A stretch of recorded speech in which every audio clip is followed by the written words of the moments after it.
আসসালামু আলাইকুম এভরিওয়ান। বর্তমানে কিন্তু দেশের যে সবচেয়ে বড় রাজনৈতিক সংগঠন বাংলাদেশ জাতীয়তাবাদী ছাত্রদল এর বিভিন্ন ইউনিটের কমিটি প্রকাশিত হচ্ছে। বিভিন্ন জেলা, উপজেলা, ইউনিয়ন, ওয়ার্ড এবং বিভিন্ন প্রতিষ্ঠানে কিন্তু তাদের কমিটি প্রকাশিত হচ্ছে। আর সেই সমস্ত কমিটিতে যদি আপনি একজন শিক্ষার্থী হিসেবে বা আপনি একজন প্রার্থী হিসেবে কোনো পদ প্রত্যাশী হয়ে থাকেন, তাহলে কিন্তু অবশ্যই আপনাকে একটি সিভি জমা দিতে হবে। অর্থাৎ ছাত্র দলের যে কোনো পদ প্রত্যাশী বা যে কোনো পদ নিতে গেলে কিন্তু একটি রাজনৈতিক সিভি জমা দিতে হয়।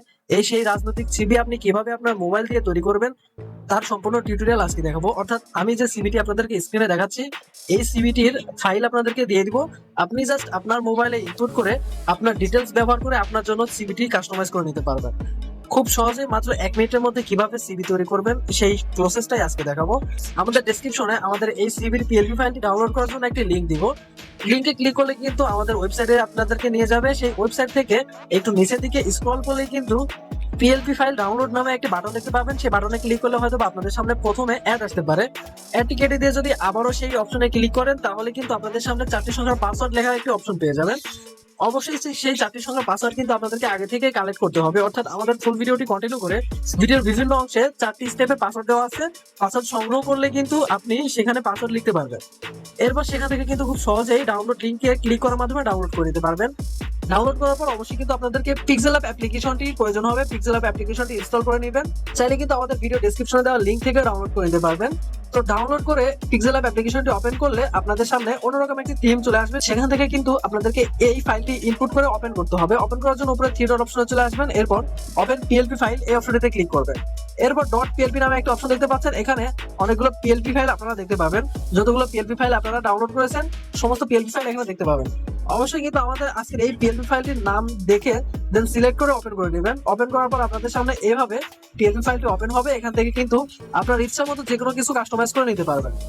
তো কিভাবে একদম উপর থেকে নিচ পর্যন্ত কাস্টমাইজ করবেন সমস্ত কিছু আপনাদেরকে দেখাচ্ছি। উপরে কিন্তু লেখা রয়েছে পাবনা জেলা শাখা। এখান থেকে ডাবল ক্লিক করলে এডিট অপশন পেয়ে যাবেন। এখান থেকে অবশ্যই আপনার লেখাটিকে কেটে দিয়ে আপনার জেলার নামটি লিখে যদি ওকে করেন তাহলে কিন্তু সেটা এখানে চলে আসবে। এরপর রয়েছে বিএনপি কার্যালয় পাবনা, এটার উপর ডাবল ক্লিক করবেন। এখান থেকে অফিসের ঠিকানাটি কেটে দিয়ে আপনার অফিসের ঠিকানাটি লিখে ওকে করলে কিন্তু সেই অপশনটি চলে আসবে। তো এবারে কিন্তু লেখা রয়েছে বাংলাদেশ জাতীয়তাবাদী ছাত্রদল পাবনা জেলা শাখার পূর্ণাঙ্গ কমিটি। তো এখানে আপনি যে পর্যায়ের কমিটি পদ প্রত্যাশী সেই পর্যায়টি লিখতে হবে। ধরুন আপনি কোনো ওয়ার্ড বা কোনো ইউনিয়ন কমিটির পদ প্রত্যাশী, সেখান থেকে লিখবেন বাংলাদেশ জাতীয়তাবাদী ছাত্রদল। ধরুন সাতবাড়িয়া ইউনিয়ন শাখা অথবা সুজানগর উপজেলা শাখা অথবা 8 নং ওয়ার্ড শাখা, এভাবে যে স্থানের পদ প্রত্যাশী সেই স্থানটি কিন্তু এখান থেকে উল্লেখ করতে হবে। তো উল্লেখ করে আপনি ইচ্ছা মতো এডিট করে নেবেন। এরপর কাঙ্ক্ষিত পদের নামটি এখানে লিখতে হবে।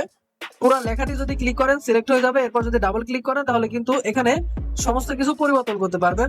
এখানে যদি দেখতে পাচ্ছেন পদের নাম দেওয়া রয়েছে সহ সভাপতি।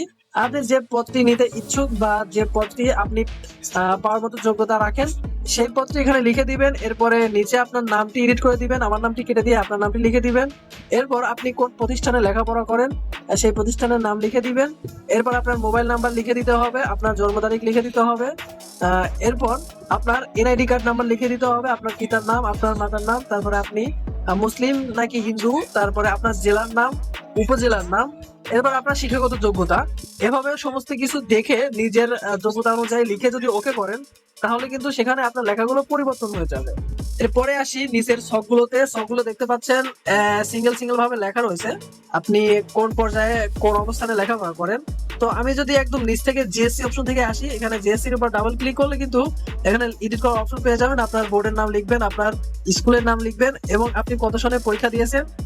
এরপর আপনি পরীক্ষাতে কত মার্কস পেয়েছেন বা কত সিজিপিএ পেয়েছেন সেটা লিখে ওকে করবেন। একইভাবে প্রত্যেকটা ঘরগুলোতে কিন্তু আপনি এডিট করে আপনার শিক্ষাগত যোগ্যতাগুলো এখানে পরিবর্তন করে দিবেন। তো দেখতে পাচ্ছেন এভাবে কিন্তু সমস্ত কিছু আপনি পরিবর্তন করে নিতে পারবেন। এরপর কিন্তু মেন যে টপিকটা রয়েছে সেটি হচ্ছে আপনার ছবি পরিবর্তন করতে হবে। ছবির উপর ক্লিক করে এরপর যদি নিচে চলে আসেন এখানে রিসিলেক্ট নামে অপশন পাবেন। এটার উপর ক্লিক করলে আপনার গ্যালারি ওপেন হয়ে যাবে। গ্যালারি থেকে আপনার একটি ছবি এখানে সিলেক্ট করে নিলে কিন্তু সেই ছবিটা এখানে চলে আসবে। এরপর সাইজ দেখতে পাচ্ছেন এভাবে বাড়াতে কমাতে পারবেন। বাড়িয়ে কমিয়ে পজিশন মতো সেট করে নেবেন যেন দেখতে খুব আকর্ষণীয় মনে হয়।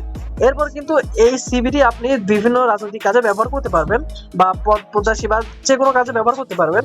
তো সিভিটি সেভ করার জন্য উপরে সেভ অপশনে চলে আসবেন, এরপর সেভ অ্যাজ ইমেজ অপশনে চলে আসবেন। এখান থেকে পিএনজি সিলেক্ট করবেন এবং কাস্টমস থেকে আলট্রা সিলেক্ট করবেন, যেন আমাদের সিভির কোয়ালিটিতে খুব প্রফেশনাল হয়। এরপর সেভ টু গ্যালারি অপশনে ক্লিক করলে কিন্তু আমাদের এই সিভিটি আমাদের গ্যালারিতে সেভ হয়ে যাবে। এভাবে কিন্তু আপনি আপনার রাজনৈতিক সিভি তৈরি করে যে কোনো জায়গায় জমা দিতে পারেন, যে কোনো কাজের ক্ষেত্রে।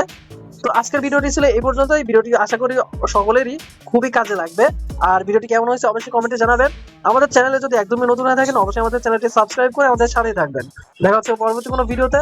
আল্লাহ হাফেজ।